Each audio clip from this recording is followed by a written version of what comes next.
second. Let's go ahead. Okay, so I'm hoping people are back. I mean, we are 56 past, so I'm going to assume everybody's back now.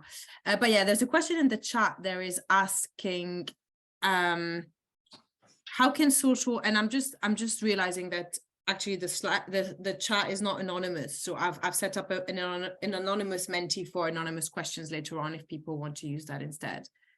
But the question is in the chat is asking, how can social dancers create change when they are in a dance community where no organizers will listen to them? What can they do if the entire environment is enabling harm? That's a really good question, and it often doesn't just feel that way. It actually is that way, where unfortunately you have organizations that, let's just call them bad actors or unaware actors, but in that case they're being bad. We're going to get in this next session about systemic abusers, but I think to your general question, whoever asked that, it's a great question. One of the key things with this, because we're dealing with social networks here, one of the ways it thrives is by making everyone think they're individually alone. And the power is in connecting people together to counter this as a community. So we're going to talk a little bit about community-based responses, but sometimes I work with certain groups and organizations where the providers of the services are themselves the bad actor. They are the serial abuser. And in that case, you have to be willing to walk away as a community. And that's a very hard thing, because this may be something that you have 20, 30 years. I grew up in this particular area. I grew up with this organization. My first dance was at this organization, and my first event. You have a lot of memories, and it's not going to be a clean break because someone wants to stay with that bad actor. But I think the key takeaway is, don't think you have to do this alone. One of the most powerful suppressive forces and barriers is the fear of retaliation and the fear of negative judgment. That's what enables these bad actors to continue to do it. They think, well, I don't have to listen to this one or two complainers because I have 100 other people at my dance studio paying and they seem fine, right? So the power of group action is the best way in many of these cases to address those things. Now, from that, you can get into tactics and strategy and sequence of events. But I think in the limited time we have, don't feel you have to do this alone. Don't make others do it alone just because this hasn't hit you personally, right? Or it hasn't hit you directly. There are others it has. And if you have the spoons and the energy to get involved and help, put yourself out there as someone who can help so that they don't have to be alone. Organizations like SDS, organizations like RAIN, organizations, this is the power of bringing together groups to tip that power balance back in favor of the ones looking for safety. But at the end of the day, it may require a split from organizations that themselves may be run by bad actors or have enabled and got a persistent culture. And I don't want to tread too much on the systemic predation because we're about to get into that. But just remember, don't think you have to do this alone, and be prepared as a group to break ties with groups that don't respect safety.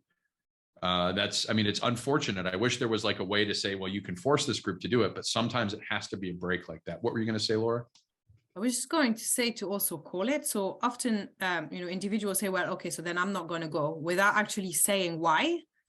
And even as an individual choice to effectively not support a specific event or a specific organizer because of the presence of the bad actors or whatever it is to effectively say that this is the reason why you are not supporting. Because, let's not walk on eggshells to some extent. And this is a great segue into the next section, because this is exactly what we're talking about. So hopefully everyone's back, had their legs. Let's get into this topic. This is a great introduction to this topic, because now we want to talk about, we've talked about the system and risk factors and all that. What about systemic abusers, right? That's the challenge of this organization. Systemic abusers, and I'm going to put this in two contexts, right? One is an individual who's a systemic abuser and not being dealt with, or based on that question, systemic enablers, organizations themselves that repeatedly do not take action on an abuser or abusive environments or abusive situations. So the question, remember, this is our system, right? We've got our system. What happens when we don't act on the pathway, right? What happens to the right? We're talking about the pathway goes left to right. Let me get my little highlighter here. Oops. laser pen, right? There we go. The pathway is over time. It's going from the left to the right. It's building this system up over time. And you're talking about, that question talks about when this repetition pattern of behavior right here has happened over and over again. We may have tried to form our whisper networks. We may have tried to get change, but they're just not willing to change. Then the question is, I'm going to turn off my lighter. What happens next, right? What is the next thing? So this is where I'm going to hand it over to Valeria to talk about systemic predators. And Valeria, I'm going to go click the slides. If I miss something, just nudge me, but go ahead.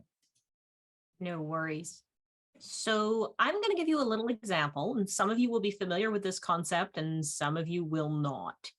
We're going to be talking about what a missing or broken stair is. So imagine your absolutely perfect dance practice space. It has everything you want. It is located so everyone in your community can easily reach it. We mentioned like it's got the standard public transit that I know Europeans take for granted, but it also has perfect parking in a safe place where your car won't get broken into. If you go around the venue, it's got a great pizza place. It doesn't just do regular pizza. It does gluten-free crusts for people who need that. It does vegetarian, so everyone can agree to go there. It's huge. You've got access to it all hours. Did I mention it's incredibly cheap? That you're getting it for free or next to free because someone's volunteering and donating it to you. And, you know, it even has the basement entirely over to your use for storage. There's one little problem with this space, which is that when you go down to the basement to put something into the storage, and that's not the main floor, one of the steps in the staircase is missing. Now, this is a little bit of a problem, but you know about it. So when you go down there, you just take a step down. And it becomes something that people bring it up. They say, oh, well, we could probably do something about the staircase. But with any organization, and everybody here knows how hard it is to get the group to get together to do it. Maybe it's that you don't want to have to bother the people who are donating this space to you, because, you know, as soon as you bring it up, they're going to be like, oh, well, we could probably fix that. You're right about that. But then we'd have to charge you more. Or maybe it's that as an organization, you just don't have a lot of pro bono carpenters lying around. I mean, maybe someone in this conversation is really good at fixing staircases up to code, but it's not exactly easy. So it's kind of in the background there. You know, it's your awesome dance space. You've been going there for years. Everything's amazing. And then one day, a plucky new member joins, and they're the ideal super member. They are the person that you want to join, starry-eyed, happy. They love dance, and they're the sort of person who wants to volunteer for everything. So one day after the class, you're just tearing down with whatever you're doing. Maybe you need to move some of the sound system away, and they volunteer, oh, I'm going to take this tote down to the basement for you, because they don't get down there. It's not a big deal. And it just so happens that because they're so new, they've missed the knowledge that that stair is missing, and they're taking the tote down to the basement. Crash! An accident happens. Maybe they're horrendously harmed. Maybe they just slip and ow. And I guess in that case, usually the response is, well, that was oops. I guess that's the hard way to learn, but they'll know better. And maybe in this example, the person isn't actually a newbie. They're a veteran member who's been here for years and they know about the missing stair. But, you know, the timelines are screwed up. Everything stopped late. There's another class just coming in just as they're finishing. They're just hurrying. They're tired and crack. Suddenly you have a snapped femur on your hands and someone's dancing career is over. This is a dramatic example, but in circumstances like this, you could probably see how a group can be aware of the risk but not actually take steps to repair it. Because remember what I said about that missing stair being there, but it's a bit of a problem and you know you can just step over it? This metaphor works because it accurately describes situations in a community where everybody knows about a problem, but somehow it hasn't been fixed. And the term missing or broken stair was originally coined by an individual called Cliff Jerrison. He had a blog back in 2012 where in his community, he discovered that, hey, there's a known sexual abuser in our community, and this is a problem, and everybody seems not to react to it. So his first response was, of course, tell people. But much to his shock, when he started talking about it, the thing that he learned was that everybody, even without bringing up that person's name, had an idea of who this individual was. He would say, yeah, there is a rapist who's attending our workshops. And people would say, oh yeah, is it that guy? And it was shocking to him. Why were all these communities doing that? But it occurred to him there's a normal pattern in human behavior, much like the missing stair, but also in people's lives. Think about everybody that you know in your life and the person who is that person, man, woman, or non-binary, it doesn't matter. They're the person who, they don't even necessarily have to be a sexual abuser. They're that person where everyone just accepts they're going to be bad news about something. Maybe it's as simple as they're a terrible tipper. And if you go somewhere where that's a requirement, you know you need to top it up. Maybe they're that person where when they go on one of their rants, you don't argue with them because they're really passionate about it and they're just going to go and go and go and go. So you just nod and change the subject. Maybe they're that person who's an absolute sweetheart unless they're angry, and then they just take it up to 11. You may even have a reason why you think that that's the case, and you make allowances for them. They could be a family member, a friend. You could just feel sympathetic because, you know, for example, the reason why they might go off is they've had a hard life. That doesn't necessarily mean that every interaction with this person is negative, but you're aware on the back of your mind that you're just going to make this accommodation and you're just going to step over the problem. Unfortunately, people do the same thing with sexual violence. This can be sexual harassment in the form of, say, the person who, when you put them in an instructor role, can't help but comment on the fact that everybody has a butt. They are just the person who's really into butts, and they're going to make jokes about butts, and you're going to hear about butts.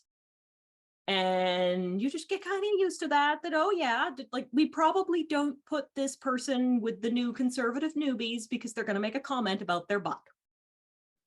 And it's just how they are. You just navigate around it. And in this particular situation, our individual behavior is seen as the way to deal with it. We change our behavior because it's easier than directly addressing the problem. Like that example of the missing stair, it's much easier to tell people, oh, just step over that stair, than it is to get together a committee and get it fixed, or find a carpenter who's up to code, or tell the owner of the venue, look, we can't do this anymore. The problem then becomes, as Tim flagged, this form of safety flagging becomes part of the Whisper network.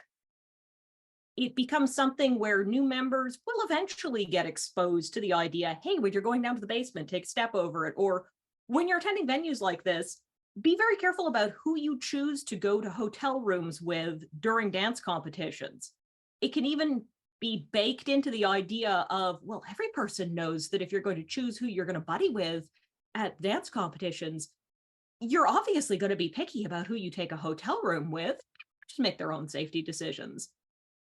And furthermore, when an incident does happen, as in the case of the missing stair, it becomes pushed back into either personal responsibility, either on the individual, like that veteran of like, yeah, you broke your femur, but caveat emptor, you kind of should have known that that was there. It's been there for years. Or, well, why did the instructor tell the newbie that when they were going to go down the staircase, they were going to fall and break their leg? And these horrific situations become normalized in the Whisper network. In the case of the missing stair, the literal one, everyone in the group becomes aware this community does not fix this problem. In this way, when you have an issue of sexual abuse, be it harassment through to full-on violence, people become aware this community acknowledges and accepts that problem individuals are welcome here. It becomes something that an individual who might, like everybody here in this chat, if you heard that there was a terrible person in your community, would probably personally be like, huh, that's a little weird. But your motivation to act is going to be affected by the way the community handles that. And that includes the way the Whisper network works.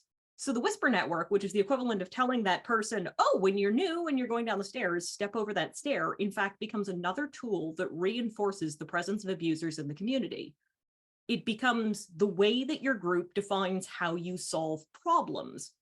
And Whisper networks exist for good reasons. They're concerned individuals taking the newbie inside and saying, yeah, I know this person is saying that you're the newest, biggest, fanciest thing, and that they really see a future in your career, but they have this little weird pattern where shortly after this, you're going to be invited into a relationship with them and they're going to be all free and wonderful and love bombing you. And then 6 months from now, it's going to be a horrendous breakup where some terrifyingly bad things will have happened to you. And they'll be going around telling everyone you're crazy. That's an example of an abuse pattern. That's why I flagged it at the warnings that this is the sort of thing that will happen. And they will have had this pattern that the group is aware of, that, oh my goodness, they only ever seem to date new people to the group, which, I mean, it makes sense. You know everybody, so you know whether or not you're going to be attracted to them, right? So when a new person comes along, that's going to happen. And it always seems to end with this horrific mess. And when I'm talking about the whisper networks, one of the things I'm flagging is that one of the people, like groups that contribute to whisper networks, are the victims themselves, but also the way that this warning system works. Remember how Tim was saying that sometimes you just gotta leave your organization? There's nothing you can do about it if the entire community is rotten to the core. These whisper networks also serve to train and flag, this is how you're allowed to behave, but it also serves to bounce volunteers who are the sort of person who would choose to champion someone. Like, let's say nothing bad has happened to you yet, or at least not in this particular venue, and you find out that Gropey Pants is making any sort of couple dancing pretty much a roulette game of whether or not your chest is going to be fondled. Then for you as the individual, you might actually be the person who's going to be like, excuse me, I found a hand. It was located on my chest, and hold it up for God and man to witness. But if you know the group's response to that is, oh yeah, everybody knows about Gropey Avery. Gropey Avery just grabs chests. It's just what they do. You're not going to bother. You're going to be like the person who sees that venue and is like, these people are nuts. We dance, and you have a thing that will cripple you for life leading between the first floor and the basement. This is not a good idea. Those people leave. So over time, this system that Tim described of the grooming behavior and the patterns of people coming in and bad things may be happening to them, or the vulnerable groups having it happen, becomes reinforced, and anyone who would choose to act and fight back gets pushed out. And that also goes back to Tim's pattern that he was showing you in the latter half of it, where the institution may also be used to push out actors, not just victims who stand up for themselves, but people who choose to help victims. So whisper networks are only as good as a community's culture around safety. We can't be perfect about everything. I wish we could, but we can't. But we also have to be mindful of how the missing stair pattern operates. And I really do want you to consider and think about your own communities. Do take the time and what steps we're doing to accommodate around them. And I am also going to drop my source in the chat. I should warn you, just as a fair disclosure, that the blog in question that Jerison worked out of was called Pervocracy, and some of the topics may be adult in nature, but it's a safety tool that has moved from alternative sexuality communities where safety is an incredibly pressing concern, because remember what Tim said about how sexual language, even and imagery and behaviors, even consensual, is a huge risk factor. It's a safety tactic that has moved from informing what Cliff was doing with their volunteering to informing the broader community. And it's one of the most useful terms and pieces of vocabulary you could have. I'm just going to drop a link there. The individual blog post. The individual blog post for itself has no weird imagery or anything you have to worry about. It's a text-based blog, but it is the origin point of the term. Thank you, Valeria. This gets into this, you know, when I said you don't have to do it alone, this goes to communities too. Lessons we learned in alternative sexuality communities, we find repeated in gaming communities, dance communities. I've worked with homeowners associations, right? Conventions, like big fandom conventions, workplaces, volunteer groups, churches.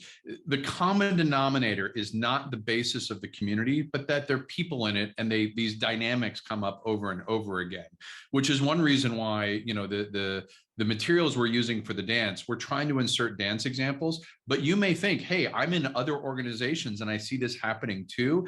It is not community specific, the dynamics, the names, like, you know, dancer, coach, event may be specific, but the dynamics themselves are.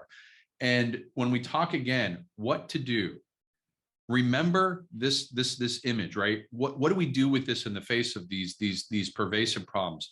As you add risk factors on the left, your obligation to act goes up on the right. If you accept that there's a whisper network to warn you, as Valeria was saying, that there's a broken stair between your access point and your awesome dance event, the obligation is to fix the stair, right? That's the safe thing to do. And if somebody injures themselves, even if they should have known better, that doesn't alleviate your obligation that you knew there was a broken stair and you allowed that risk to continue. This goes to that question of what to do with systemic predators, the broken stairs, right? If you know there are broken stairs in your organization, you're accepting that risk factor. Your obligation to act goes up. And we deal with a lot of organizations that like, I didn't get in this to be the policeman of sexual assault. I didn't get in this to expose myself to legal jeopardy. We get that. We understand that. If people want to run events that have no alcohol, very limited safe dance things that have no sexualized language, they can strip out those things, but that's not exactly necessarily the answer, because again, that's accommodating the abusers. The key thing is to come together with the abusers. Now, how do we address these risks in order? There's a couple things we can go through in the time remaining before questions. Here are our risk factors. I'm going to break them into 3 things that you sort of don't worry about these areas or don't target these areas, even though they're risk factors. And what should you do beginning and what should you do later? Then I'll follow up with some final recommendations. So the first ones is don't start here, right? Some people, and I don't think they're here, but you talk to, I'll just won't have any young people in my dance community, or I won't accept new members. Now, that can be a valid reaction. If they've had such problems, they say, I'm going to be more discriminating and discretionary. I can understand that, but we're not asking as a community to say, well, cut out the at-risk dancers and don't be a social organization, right? Don't have any, this is sort of the knee-jerk reaction people use to disarm the argument. Oh, we'll never go have dinner together because, no, we're not saying that. These are good things, right? They can be very healthy things. They can be extremely powerful things. The reason these communities are sticky over time is because they have these elements. They constantly have new people coming in. They get brought into a healthy, safe community. It's a great social. So don't worry about starting there. However, in the short term, there are some good places to start, right? To the extent you can, these ones sort of in the brown, I usually recommend, if you can, ban or limit alcohol. I know that's very controversial because in some cultures that's a big thing. I just can't get away with the risk factor. If you have alcohol at your events, your risk factors go way up. And part of that is because not everyone has, people say, well, we can handle our liquor or we can handle our drinks. I've seen that time and time again, and the variations of what that means are so different. If you have alcohol at events, you're immediately accepting a higher risk, which is okay if you're willing to act on that obligation. Prevalence of sexualized language display, hostile environments, right? Dance and non-spaces. You can take steps in these things, but you may not want to with the sexualized language. That may be a key part of the dance itself. It's a highly sexualized dance. That's the culture it comes from. But what can you do within that context to reduce that risk, to reduce that hostile environments, to say, look, don't use this as a dating pool and repeatedly ask every person, to go out on a date. You can put some things in that in the short term. Lack of training and resources. We're sitting on a call today with a group that has provided a tremendous forum to get some of those access and training, right? Share it, support it. Groups like this, again, the more that people work together, the more they disperse this load so that a few volunteers don't have to carry all the load. It can be spread out. These may be good places to start, but at the core, any social organization is going to be about the community culture. This is what Valeria was talking about. So at the end of the day, you have to address some of these hard areas. How does your community grant cachet? How does it deal with high status positions, right? If you come from a culture in a community, and I'll use some other ones as examples, where there are traditionally very celebrity positions, very high status positions, that may be embedded and hard to disentangle. But the more you remove that celebrity cachet, hey, we're all just people here. They may be a really good dancer, but we're all just people. We're all just participants. That can diminish some of that risk, but it gets into culture. Culture is very hard to change and it takes a long time to change. It doesn't mean you shouldn't do it, but you got to work on it. The high status positions, look at your volunteers. Are you inadvertently creating volunteer positions that then create risk? I often ask organizations, when you get a complaint, is it someone who has a high status position? Spend more time on it. Usually the reverse happens. They go, oh, that's an organizer. They wouldn't risk XYZ because of that. No, pay attention to that. Look for these risk factors in the complaints you get, because you're going to probably find them, and that gives you a clue of where to go in. The fear of retaliation, the fear of negative judgment, this starts in all of us. And it happens every day in every way that we are humans. We're sort of evolutionary adapted to be in these small groups. You can talk about the Dunbar number of 250. We got our social networks, we got our friends. And anytime there's a threat to the group, that's a challenge of how we're going to react.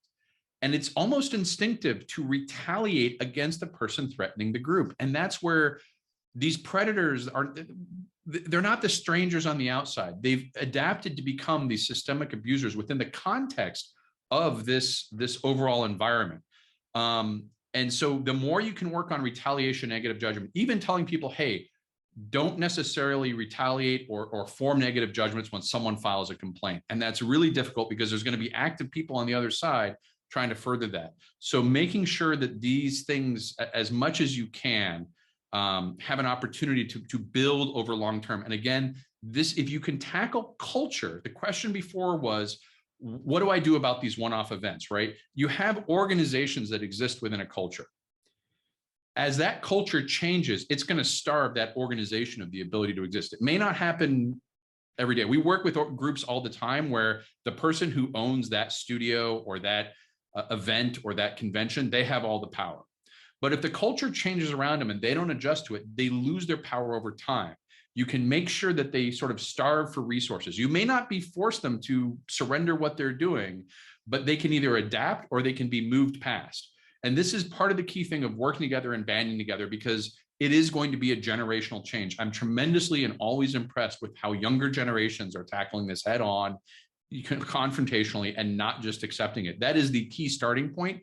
Keep pushing into that, keep leaning into that, keep driving that to get together and work as a community. Because once you have a community culture, then the procedures and processes are less important because you've cut that risk, that forming risk that begins. Everyone's thinking about it. Everyone's looking at it. It's almost like, and I don't know dance specifically, so I'm going to go back to the military here. Safety is never a procedure. You go into any military environment, any heavy industrial environment, every workshop environment where they're successful, safety is a culture. They cannot do it as a checklist they do off to the side and then say, okay, we did our, it's got to be something they think about every day. They talk about all the time. It's just how they do business.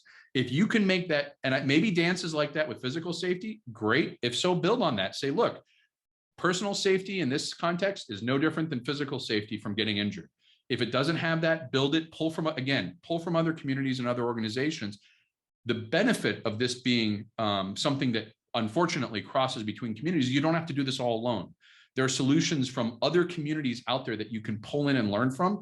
And I trust me, it may not seem like we're different. No, they have similarities that you can build upon, good ideas, start working together. And that's probably the key thing to leave this, that balance, right? As you accept the risk factors, the obligation to act goes up. That action, sometimes the first best thing you can do is work with others as a team to tackle this head on. So I'm going to pause it there because we're at the point for the questions, and we're going to start. So now that you've heard some of these risk factors, we're going to start a second engagement just to see where you're at now. So I'm going to go ahead and launch the second poll. And the second poll is going to ask you of prevalence. It's going to ask you the frequency again, and it's going to ask you to rate some of the risk factors so that we can get a sense of where in the dance communities you see amongst these risk factors, you see the most common risks. So I'm launching that now on Zoom, and you see that there's 3 questions there. The first question is going to be those risk factors, and you just rate how much do you see it in your space. Now, this is not geared to any one environment. So answer it from your perspective. You may be in a completely different studio in a different country with a different environment than someone doing an event. That's fine. Just answer it from your perspective. The second question is asking again, after learning about these, have you changed your mind on that risk factor, how frequent it is? And then number 3 is a little bit about that. That was a great question at the break. Why is it important for communities to recognize harassment and sexual assault as a pathway, not an incident, this question of system? So I'm going to leave this poll up while we do some of the facilitated questions and answers. And then as we get closer to the end, there's going to be a final sort of how did we do poll, which Laura and I will coordinate. But for this one, we'll be open for a while. So go ahead and put your results in there. And I'm going to turn it over to Laura. Thank Valeria. And thanks again to Angela, Laura, and Sonia for giving us this opportunity, everyone for attending. I'm going to turn it back over to Laura to direct the Q&A.